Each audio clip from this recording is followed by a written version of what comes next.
Когда Иваныч начнет...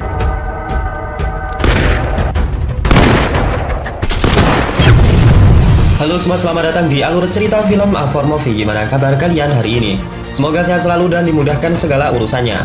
Pada episode kali ini, Mimin mau membahas alur cerita film yang berjudul Ryadovoy Cherin yang dirilis pada tahun 2020. Berlatar belakang Perang Dunia II, di mana saat itu Jerman sedang menginvasi Uni Soviet. Terdapat seorang penembak jitu Jerman yang sangat merepotkan dan kerap kali membunuh pasukan Soviet.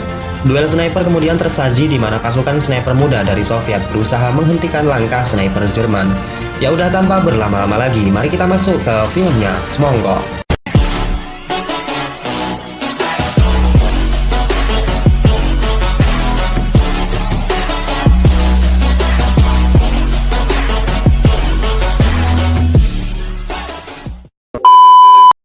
Film dibuka dengan berlatar belakang invasi Jerman ke Uni Soviet, tepatnya pada tahun 1943 di sebuah wilayah yang bernama Luhan. Pasukan Jerman dapat mendominasi pertempuran dengan adanya senjata dan amunisi mereka yang lebih mendukung.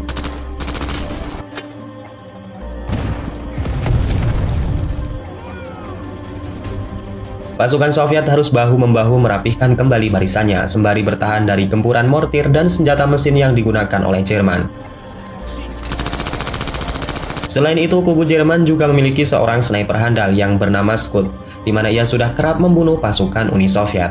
Loboda sebagai kapten tempur garis depan Soviet berinisiasi meminta bantuan kepada markas pusat untuk diberikan beberapa sniper handal yang dimiliki oleh Soviet untuk menandingi sniper Jerman. Namun apesnya bantuan pasukan sniper yang hendak diberikan oleh Uni Soviet justru tewas mengenaskan setelah dalam perjalanan mereka dibantai oleh pasukan udara Jerman.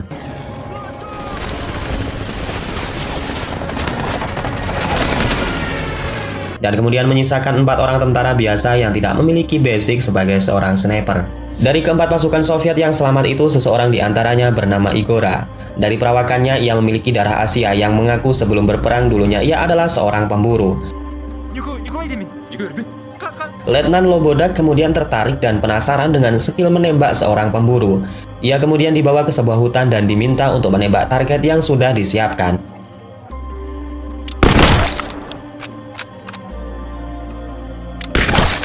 Ternyata setelah beberapa kali melakukan tembakan, Igora memiliki kemampuan yang sangat mengesankan.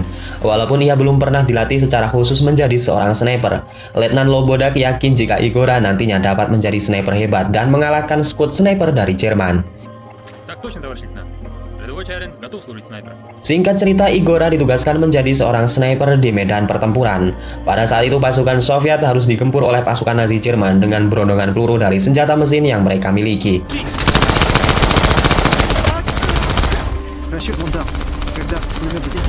Igora yang menjadi sniper kemudian memberanikan diri melepas helm besinya untuk kemudian membidik 3 orang musuh yang menggunakan senjata mesin.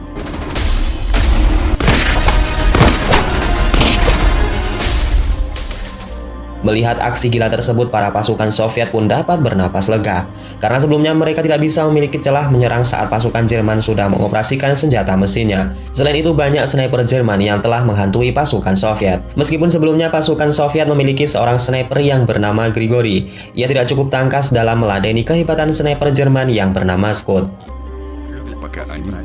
Melihat performa baik pasukan Soviet di pertempuran, seorang petinggi Jerman yang bernama Kolonel Jäger meminta pemimpin pasukan Jerman untuk sementara waktu menunggu tank baja Jerman yang sebentar lagi akan dikirimkan. Di lain sisi, Kapten Loboda memerintahkan secara khusus kepada Igora dan Grigori untuk menghabisi sniper Jerman dan pengintainya yang diketahui selalu menunggu pergerakan pasukan Soviet di sebelah timur wilayah Luhan. Kedua sniper ini harus berangkat sebelum datangnya fajar. Sementara itu, ia akan memerintahkan beberapa pasukan untuk mengalihkan perhatian dengan alur penyerangan menggunakan senjata mesin. Mengetahui yang mereka hadapi adalah seorang sniper, Igora kemudian memiliki sebuah rencana di mana ia meminta sebuah kaleng bekas untuk mengecoh sniper Jerman. Singkat cerita, misi pun dilaksanakan. Igora dan Grigori secara perlahan mengendap dari balik gelapnya malam. Mereka mendekat ke arah timur Luhan untuk mengintai sniper dan pengintai Jerman. Setelah di posisi timur Luhan, Igora dan Grigori yang standby dengan snipernya melihat sebuah kepulan asap rokok dari lubang depan mereka. Besar di sini orang yang berada di lubang tersebut adalah pengintai Jerman. Igora kemudian memerintahkan Grigori untuk tetap di posisinya, sedangkan ia akan berpindah tempat sembari memasang sebuah perangkap. Tak lama kemudian pasukan Soviet yang bertugas mengalihkan perhatian musuh mulai menembakkan senjata mesinnya. Di sana benar saja pengintai Jerman yang mendengar suara gaduh tembakan, ia pun mencoba keluar dari lubang persembunyiannya. Namun Grigori yang sedari tadi mengawasi lubang itu langsung mengetahui pergerakan musuh dan langsung menembaknya. Namun sayangnya tembakan tersebut masih miss. Selain itu pengintai Jerman juga melaporkan kepada snipernya bahwa di tempat ini ada seorang sniper musuh. Ia pun mulai mencari di mana Grigori berada, namun ia tertipu dengan sebuah refleksi cahaya yang rupanya adalah buah manis dari jebakan Igora yang memanfaatkan kaleng bekas makanan. Secara tidak langsung tembakan tersebut membuat posisinya diketahui oleh Igora dan langsung membunuhnya dengan satu kali tembakan headshot. Namun sayangnya sniper Jerman yang dibunuh Igora bukanlah Scud, melainkan sniper Jerman biasa. Walaupun demikian misi ini sukses di mana Igora juga berhasil melumpuhkan pengintai Nazi Jerman dan dibawa menghadap kepada Kapten Lobodak. Di sana pengintai tersebut diinterogasi dan dipaksa untuk buka mulut. Karena tak ada pilihan lain, pengintai Jerman mengatakan jika Jerman dalam dekat waktu akan mengerahkan pasukan bantuan berupa kendaraan lapis baja. Singkat cerita, keesokan paginya semua pasukan Soviet sedang melakukan sarapan. Di sana Igora tidak melihat Grigori yang rupanya ia sedang berada di lapangan tembak. Ia berlatih menembak karena sadar dalam misinya kemarin ia tidak berhasil menembak musuh dan menjadi beban bagi Igora. Namun Igora yang datang justru membantu Grigori dan memberikan seluruh pengetahuannya dalam menembak.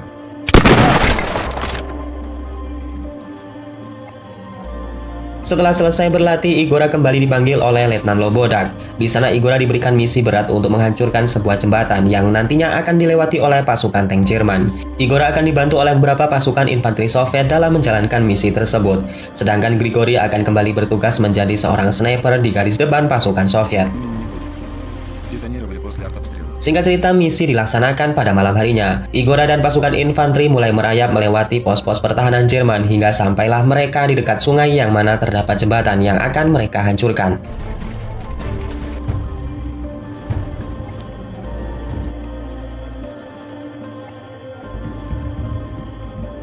Namun terungkap di sini jika sniper Jerman yaitu Scud sudah menjaga tempat itu sejak kemarin hingga pasukan infanteri Soviet dibantai habis olehnya.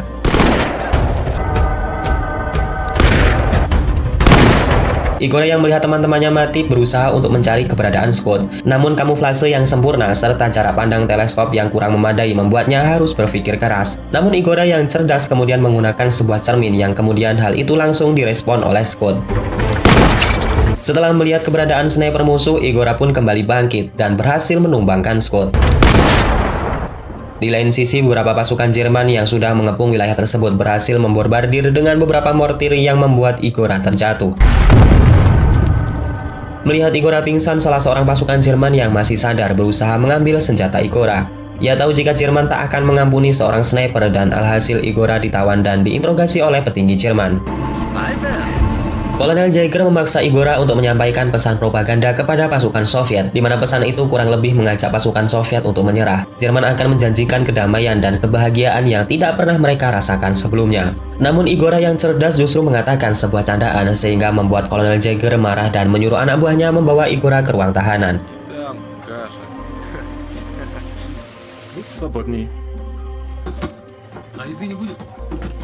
Tak lama kemudian Kapten Jaeger didatangi oleh sniper Jerman yang tak lain adalah Scud. Rupanya duel sniper tadi tidak membuat Scud tewas. Ia hanya terluka karena serempetan peluru di pinggir pelipis kanannya. Kapten Jaeger mengatakan kepada Scud bahwa ia tidak perlu risau dengan adanya sniper Soviet karena menurut pasukannya ia sudah tewas bunuh diri.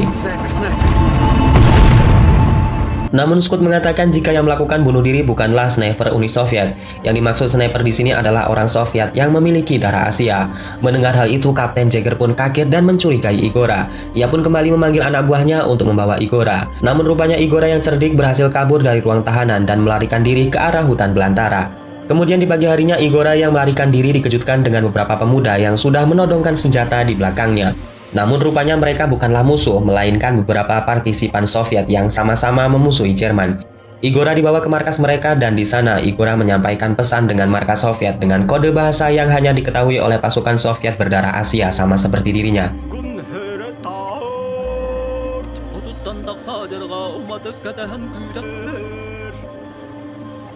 Igora mengatakan jika pasukan tank Jerman sebentar lagi akan datang karena saat kabur tadi ia sempat melihatnya. Kapten Jaeger yang juga meretas pembicaraan itu tidak bisa mengetahui apa yang telah dikatakan oleh Igora dan lagi-lagi ia dibuat kesal oleh tingkah sniper cerdik ini.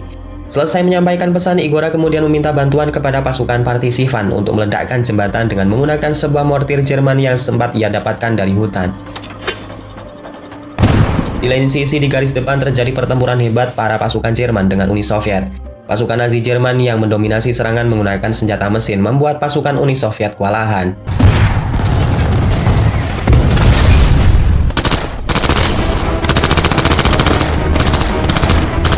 Namun Grigori yang juga bertugas di garis depan memberanikan diri untuk menguji ilmu yang telah diberikan oleh Igora. Dan secara mengejutkan, tembakan tersebut tepat sasaran di mana pengendali senjata mesin Jerman berhasil dilumpuhkan.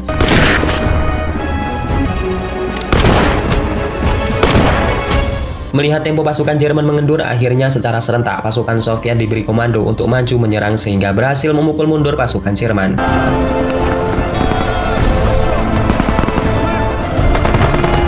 Film kembali terfokus kepada Igora dan beberapa pasukan partisipan Soviet. Mereka telah meletakkan mortir di sebuah bilah kayu di bawah jembatan. Ia akan menembak mortir dari kejauhan yang nantinya mortir akan meledak dan membuat rubuh jembatan. Namun Igora tak cukup yakin mengingat hanya 2 peluru lagi yang ia miliki dan harus tepat mengenai sasaran. Setelah mencoba peruntungannya di tembakan yang pertama, ternyata keraguannya memanglah benar. Peluru yang ia gunakan tak cukup kuat untuk menembus baja mortir. Selain itu, suara tembakan tersebut membuat Scud mengetahui posisi Igora dan mulai membidiknya. Setelah meyakini tembakannya telah membuat musuhnya tewas, Scud pun mencoba untuk memeriksanya. Namun kecerdikan Igora kembali diperlihatkan di mana hal itu memang siasat Igora yang sudah meletakkan orang-orangan palsu sedangkan ia berhasil menghabisi Scud dari belakang. Setelah menghabisi hantu sniper yang sudah banyak menewaskan pasukan Uni Soviet, Igora pun menggunakan senapan Scud untuk menembak mortir tepat sebelum pasukan tank Jerman berhasil melewatinya.